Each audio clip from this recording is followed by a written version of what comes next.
اعوذ باللہ من الشیطان الرجیم بسم اللہ الرحمن الرحیم الحمد للہ رب العالمین الصلاة والسلام علی رسولہ الکریم وعلی اہل بیتہ الطیبین الطاہرین اللہم صل علی محمد وآل محمد اما بعد۔ کل ہماری اور آپ کی گفتگو ہوئی تھی اعوذ باللہ من الشیطان الرجیم کے اوپر کہ انسان کو اپنے ہر عمل سے پہلے اللہ کی پناہ طلب کرنی چاہیے، خواہ وہ قرآن مجید کی تلاوت ہو یا اپنے کسی بھی امور میں، کسی بھی فعل میں، کسی بھی کام میں۔ ضروری ہے کہ انسان اپنی عادت بنا لے کہ اللہ سے پناہ طلب کرے اس ملعون اس شیطان کے سلسلے میں کہ جو انسانیت کا دشمن ہے، جو انسانوں کا دشمن ہے، جو ہر وقت انسان کی طاق اور اس کی گھات میں لگا رہتا ہے۔ جب اس سے پناہ طلب کرنے کے بعد اب اس کو اپنے خالق سے استعانت طلب کرنی چاہیے، اس سے مدد طلب کرنی چاہیے، اور اپنی کام کی ابتدا یا تلاوت کی ابتدا میں سب سے اہم ترین امر یہ ہے کہ کہے بسم اللہ الرحمن الرحیم۔ پہلے اعوذ باللہ من الشیطان الرجیم کہے اور اس کے بعد کہے بسم اللہ الرحمن الرحیم، کہ میں اس خدا کے نام سے شروع کر رہا ہوں کہ جو رحمان اور رحیم ہے۔ خدا کون ہے؟ کس خدا کے نام سے شروع کیا جائے؟ وہ اللہ کون ہے؟ حضرت امیر المومنین علی بن ابی طالب علیہ الصلاۃ والسلام فرماتے ہیں اللہ کون ہے؟ اللہ سے مراد کون سی ذات ہے؟ مولانا ارشاد فرمایا خدا سے مراد، اللہ سے مراد وہ ذات ہے کہ جب مخلوق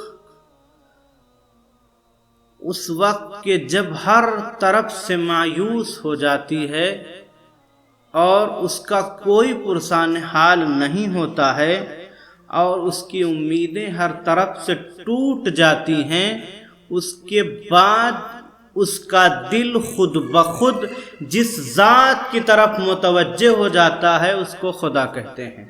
یعنی اس کو متوجہ کرنے کی ضرورت نہیں پڑتی ہے۔ جب انسان ٹوٹ چکا ہوتا ہے، جب انسان مشکلات کو برداشت کرتے کرتے بالکل ٹوٹ چکا ہوتا ہے، جب انسان کی امیدیں ہر جگہ سے منقطع ہو جاتی ہیں، جب انسان کا کوئی پرسان حال نہیں ہوتا ہے، جب اس کا کوئی سہارا نہیں ہوتا ہے، اس کے بعد دل یہ کہتا ہے کہ کوئی ہے جو اس حالت اور اس عالم میں بھی میری مدد کر سکتی ہے، کوئی ذات ہے کہ جو ہماری مدد کے لیے ابھی بھی ہے، تو پھر اسی ذات کو خدا کہتے ہیں۔ خود امام جعفر صادق علیہ السلام کے زمانے میں جب ایک شخص آیا اور آ کر کے اس نے پوچھا تھا کہ آپ جو ہے وہ ہم کو وجود خدا کے اوپر دلیل دیجئے، اللہ کون ہے اس کے بارے میں بتائیے، تو امام نے اس کی طرف دیکھا۔ حالانکہ بہت سے لوگوں نے آ کر کے جس جیسے لوگ آتے تھے، جیسے جیسے انسان کا قیافہ ہوتا تھا یا جو بھی جیسا ہوتا تھا، جہاں کا ہوتا تھا، اگر پڑھا لکھا ہوتا تھا تو اس کو اس اعتبار سے جواب دیا جاتا تھا، حساسیت اس کے یہاں زیادہ پائی جاتی تھی تو اس اعتبار سے امام جواب دیتے تھے۔ امام اس کو اس کے اعتبار سے، اس کی عقل کے اعتبار سے جواب دیا کرتے تھے، اور یقیناً خود پیغمبر اکرم کی حدیث ہے کہ مجھے حکم دیا گیا کہ لوگوں سے گفتگو کرو ان کی عقلوں کے مطابق، لہذا ان کی عقلوں کے اعتبار سے وہ گفتگو کیا کرتے تھے، جو جیسا آتا تھا اس سے اس اعتبار سے گفتگو کرتے تھے۔ آنے والے نے پوچھا کہ آپ مجھے وجود خدا کے اوپر دلیل دیجئے۔